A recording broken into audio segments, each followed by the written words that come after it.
Hey guys, it's Tiny Tom Logan back with another video for you, and today I'm here with a quick update for my RRR system, Racing Rig Revival. And it probably has seemed like it's been going on for ages. That's pretty standard with my stuff because I always try and give the reviews a priority, and these little kind of side projects of my own take a back seat. With this, there were a few delays anyway because I was waiting on acrylic from when I first mentioned to you about it. I've now sourced a completely different place to get my acrylic cut, but it's probably easier if I just show you. So essentially I've taken out all of the drive bays at the back. There would have been a pass through on the other side because the hard drives come through from the back, and then I've made the perspex cover. Most important thing I can't stress enough with the stuff that I do is I'm one of you guys. I enjoy doing this sort of stuff, but I don't have massive spaces to keep tools. I don't have a CNC, I don't have a laser cutter.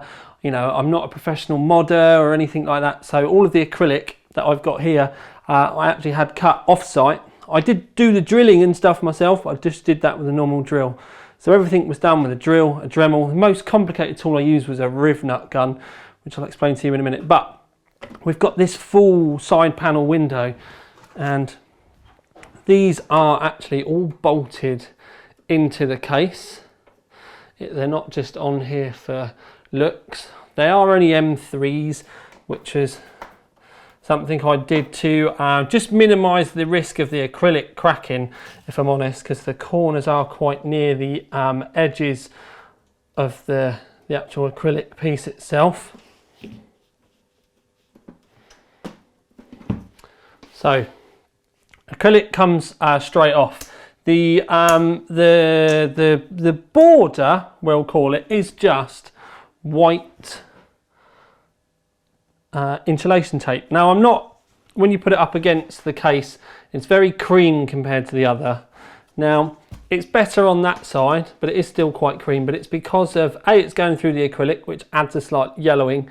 And the case itself is very kind of Arctic white. So I'm going to explore other options with the bordering, just so that I can try and get it better. I don't want to just put acrylic over it because you could end up with bubbles, and it's much harder to get a smooth finish on this side. But also I don't want to cut the acrylic itself. Just on the other side of the acrylic, I do have some 1mm thick rubber washers which have got adhesive on the other side, so that when they go on it fits all in lovely. The window isn't actually square because of the shape. I think it's 450 by 460, but anyway, that all goes in, and the bolts were taken care of with a riv nut gun. And basically what that is it's a rivet with a thread, and it's not necessarily structural as in it holds pieces together, although it could do with this because it's not going to be too stressful. It was just a thread that I wanted so that I can then screw my window on. So that was done nice and easily. Then we have our acrylic section here. There is a screw hiding just behind this. I could have cut it out so that you could have seen it, but there's no lip on the other side, so I didn't really see any need. So we've got 2 bolts here, 2 bolts here. There are another 2 at the front as well. And with the front there is a minor tweak, as you may be able to see down here.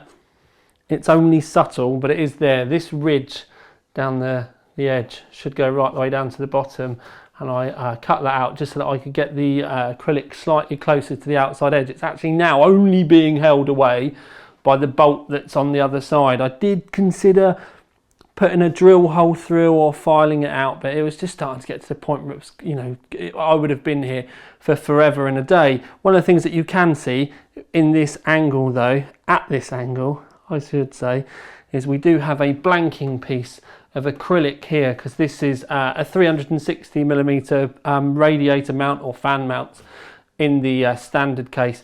So just added this here to block this off. But then when we talk about that, if we pull the front panel off, what you can see is I've routed my cables this way just to keep it tidier on the inside, and you can't see on this side at all. But I've also made a cover for the bottom. So we have our strip of acrylic. This is kind of the roof that you can see on the other side that would go above the power supply. So we've got that sandwich in the middle, and we have a bit at the bottom and a bit at the top. That's just so that the 2 layers are completely closed off. What this does also mean is when it comes to the dust filter, it is still pretty good. I need to make a couple of cuts for the cables. Once I've done the final build and I can get everything kind of zipped right in, I'm going to make a couple of little cuts to the dust filter. But the most important thing is I can still use the dust filter in the front. And then the other thing is that the front panel all clips on and looks pretty standard as well. You may have noticed the NZXT logo, and on the standard case that would have been down the side and lit up. I did play around with the lighting on these, and it had 2 LEDs inside, and I was trying to move them around, find the best place that I could put them, and I ended up deciding not to bother. The acrylic that was on the inside as well, I've removed that so that you can actually see right the way through the lettering. It gives it a bit of depth. Again, just to kind of add something slightly different to it. And I wanted to keep some of the branding. If I'd have made the power supply side slightly smaller, I probably would have put it on the side. But then it gets all complicated because of where the screw is. It has to sit further down, and balancing it between the gaps. And putting it up there kind of keeps it looking not necessarily standard, but keeps that kind of OEM kind of theme there. And the screw holes that were down this side, I have said to you about this in the other videos that I've done. There are the matching ones up that side, and they were for where the hard drive cages would have screwed in. And I screwed the threads, drilled the threads out, and I've used these as bolt holes to actually hold this piece of acrylic in, because this should have been an open area. Excuse me. The edging strip here is just some white rubber edging that I found on eBay, just to kind of not necessarily cover the lines up, because I haven't cut those, but it was just so that it just had a clean white edge, and I think it kind of softens the lines a bit more. And to be honest with you, you have to really look kind of carefully to even be able to see it.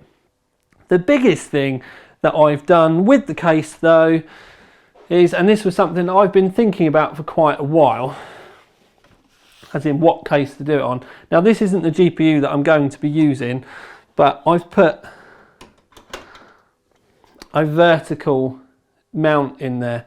It's actually really simple in that I've chopped a hole in the original PCI brackets. The edges of the PCI brackets I've screwed back, it cut off and screwed back in, just so that you get the continuation down the side. I've glued the other sides of the PCI brackets back in as well, again to keep giving it that stock kind of look. We do have this open area here. They screw in from the top. There's an LED that goes in here on the standard case. I'm actually hoping to put that back in so it lights up the video connector area. But that is pretty much our view from the back, and that does mean I've got access to all the ports. They all clip in fine. I have tried. You might think to yourself it would catch, and I did think about filing it out, but the connector goes in and out fine. It's literally a hair's whisker, but it is there. When it's all screwed in, it's absolutely fine. And as you can see, it does give it kind of a weirdly stock look, which was kind of what I was up for. Going to use a PCI extender on that, so it's really not a difficult thing to get hooked up and running. When it comes to hardware, I've got a white and red themed rig. I want white and red themed hardware wherever possible. White power supplies at the moment, there are 2 that spring to mind that are easily available. You've got one from Superflower, and then you can get the Seasonic. They do the Snow Silent, which is 1050 watts, I think it is. Massive overkill for what I need, horrific overkill. So with Superflower, they are dealt with in the UK with Overclockers UK, and I've got a good reputation with overclockers.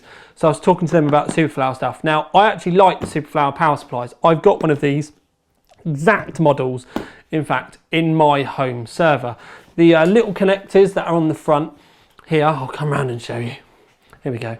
The little connectors that are on the front here, these actually do light up white which is really nice. Although in that case, you're never going to see them. So it's almost a shame that this is going to get hidden away. You do have an auto and an eco switch as well. The auto means that the fan will kind of spin all the time. If you stick it on eco, then it basically means that the fan goes semi-passive, so you can make it really quiet as well. Again, not particularly essential for this rig because of the use it's going to get and the fact that I'm going to be rip snorting gaming all the time, but you get the kind of idea, and you can understand it may only be the fact that we're only going to see the back of it, but again, you kind of keep that theming going on, and it does all look nice when you see it up close. But the thing that really sold it in the end was when I was talking to overclockers about it, and they mentioned that they do actually have some literally off-the-shelf cables that you can get for it that were red and white, and that was pretty much the final thing really. So with the power supply decided, then we needed to move on to cooling, and if you've not seen these already, I do actually have some very limited quantity OC3D AIOs with the red braid on. If you've used the new Corsair power supplies, Corsair AIOs with the braid on them, then it's exactly the same type of braid that you're used to, that's really soft, but it's just red.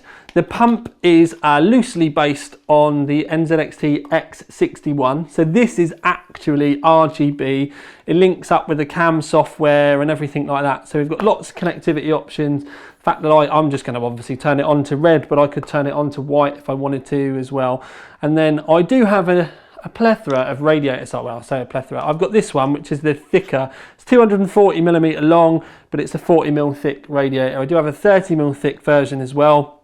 I also have a 360mm length one, but I'm probably going to be using that in something else, which you'll see hopefully someone soon. So we've got some custom red and white cooling, which is all rather cool. Power supply, motherboard wise, I'm going to go with the Asus Z170S Sabertooth because it is white, and it was still here from when I reviewed it before, so it was all lovely bubbly. The motherboard is chosen.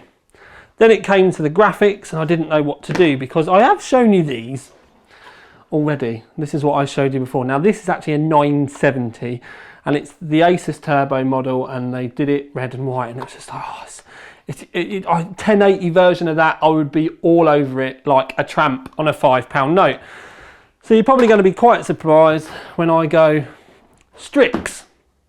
But the thing is I had a word with Asus, and I said to them, do us a favour boys, can I borrow another heatsink? And they were like, yeah, you're nuts, but you can.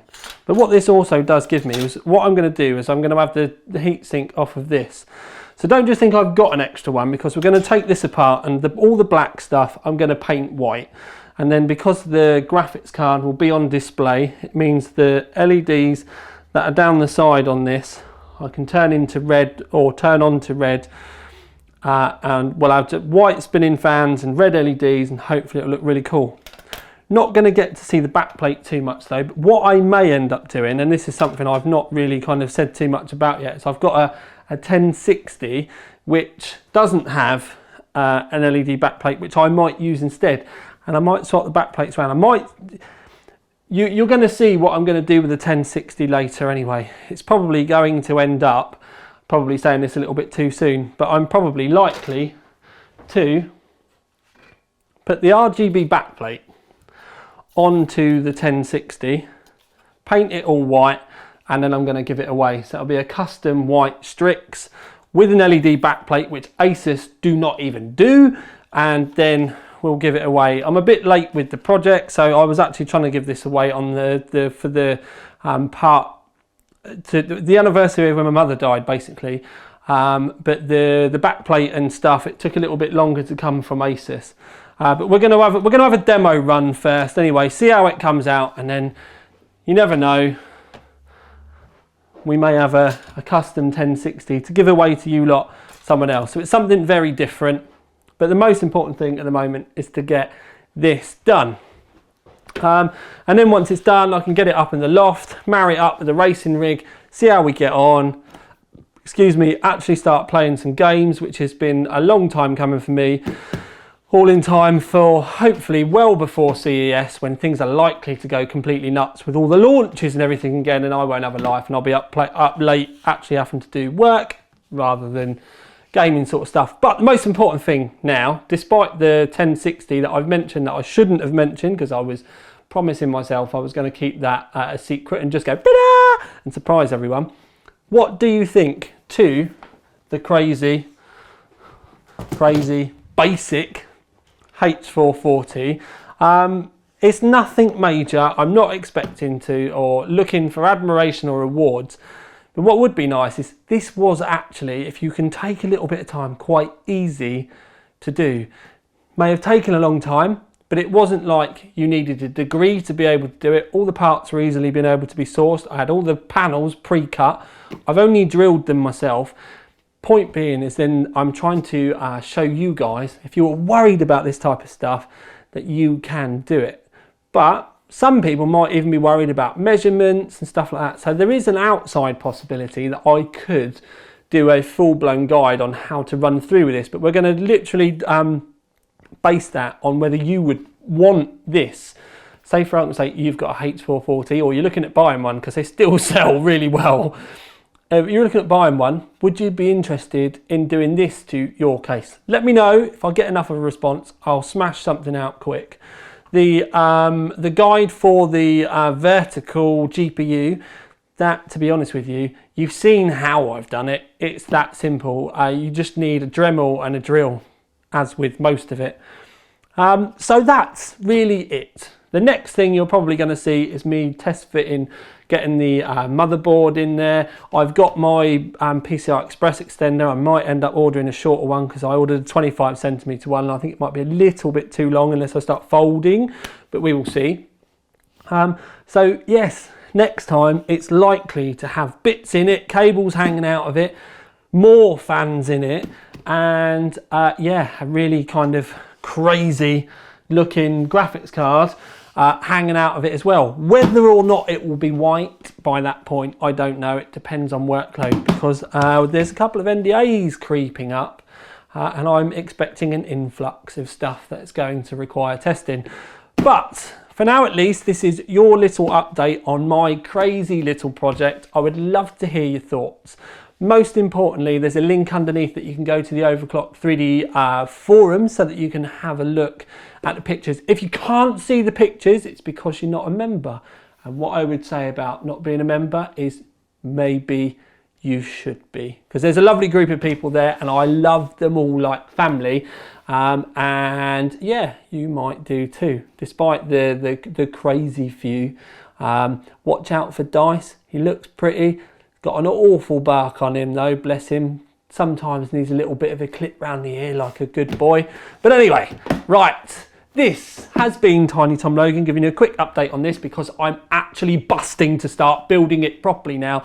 So when I turn the camera off, that's what I'm going to do.